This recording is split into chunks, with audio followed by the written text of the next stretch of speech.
नमस्कार साथियों, कैसे हैं आप लोग। उम्मीद करता हूं अच्छे ही होंगे।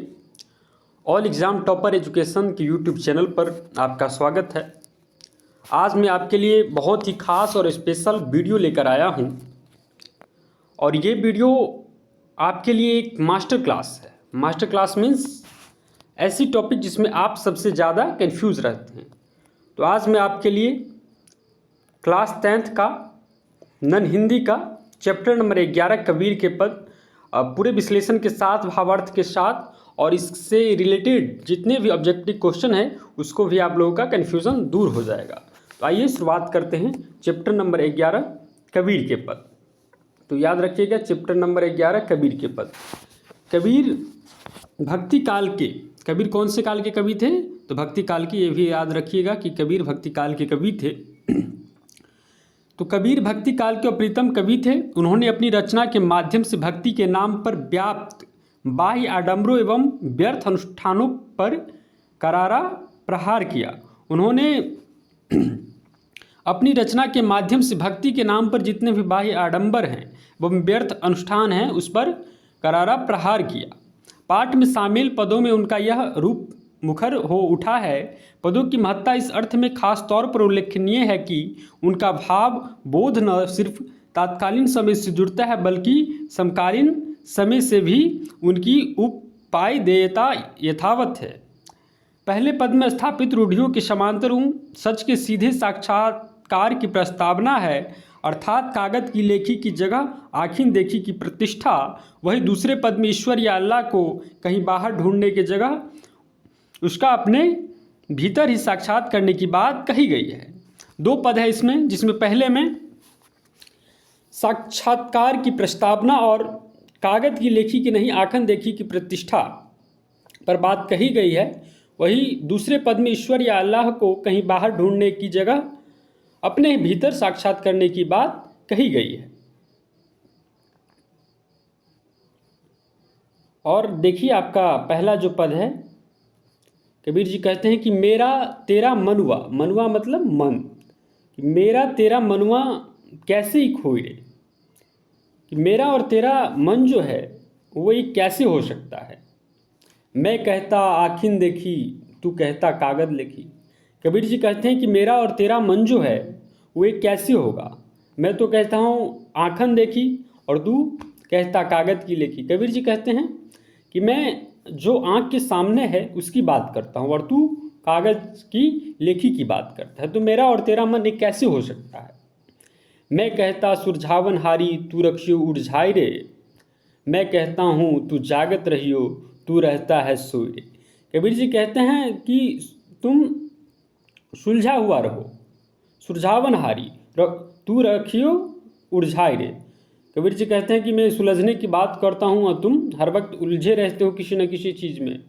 मैं कहता हूँ जागत रहियो, तू रहता है सोई रे। कबीर जी कहते जागने की बात करते हैं लेकिन वास्तविकता ये है कि हम लोग सो चुके हैं। तो मैं कहता निर्मोही रहियो, तू जाता है मोही रे। कबीर जी क्या कहते हैं, निर्मोही रहने के लिए बता रहे हैं लेकिन वास्तविकता क्या है कि हम लोग मोह में हैं। जुगन जुगन सुझावत हारा, कहीं न मानत कोई रे। और यही बात जुग जुग से समझाते आ रहे हैं लेकिन कोई नहीं मानता है। सतगुरु धारा निर्मल बहे वामे काया धोई रे। कहत कबीर सुनो भाई शादी तभी वैसा होई रे। सतगुरु का जो धारा है, सतगुरु की बात जो है वो निर्मल है, वामय काया धोई रे, और वह जो है अपनी काया को हृदय को निर्मल करती है। और कबीर जी कहते हैं अगर ऐसा कोई करेगा, सतगुरु की धारा जो है उसमें अपने हृदय को धो पाएगा, तभी ऐसा हो सकता है, तभी ऐसा संभव है। दूसरे पद में कबीर जी कहते हैं मौके कहाँ ढूंढे बंदे, मैं तेरे पास में। मतलब कि मुझको कहाँ ढूंढोगे, मैं तो तेरे पास में हूँ।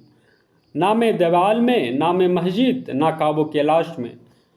कबीर जी क्या कहते हैं कि ईश्वर ना तो दीवाल में है, ना मस्जिद में है, ना कैलाश में है।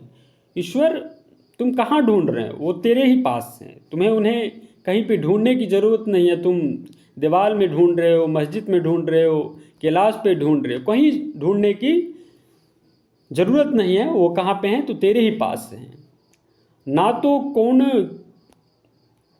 क्रियाक्रम में ना ना तो कोनो क्रियाक्रम में जोग वैराग में कहते हैं कि ना कोई क्रियाक्रम में भी वो नहीं है और ना ही जोग वैराग में है। कौन? ईश्वर। तो कहाँ है ईश्वर?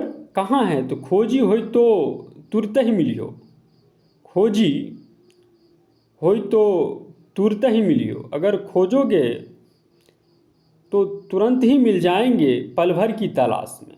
खोजे हो तो तुरते मिली हो पल भर की तलाश में, कहे कबीर सुनो भाई साधु सब सांसों की सांस में। अगर खोजोगे तो ईश्वर पल भर में मिल जाएंगे, क्योंकि वो हर मनुष्य की, हर पशु की, हर पक्षी की, जितने भी प्राणी हैं इस धरती पर, इस धरातल पर, वो सब की सांसों में बसते हैं। तो कहीं भी उन्हें ढूंढने की ज़रूरत नहीं है। अगर खोजोगे तो कहाँ, पल भर में मिल जाएंगे।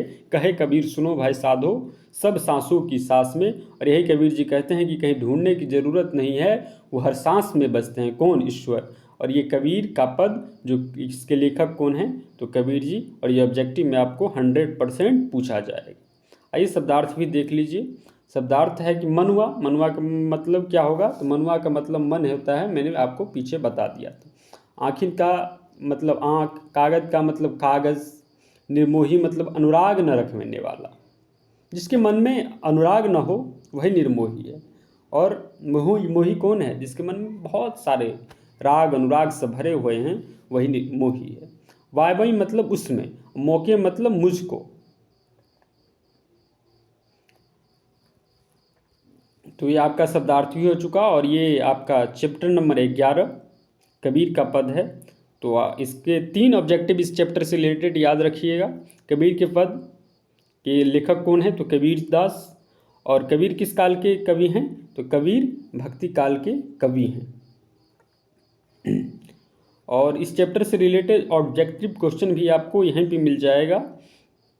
और देखिए, इस चैप्टर से जितने भी हैं हिंदी के, नॉन हिंदी के, A to Z क्वेश्चन आपको ऑल एग्ज़ाम टॉपर एजुकेशन की यूट्यूब चैनल पे उपलब्ध हो जाएगा। तो हमसे जुड़िए।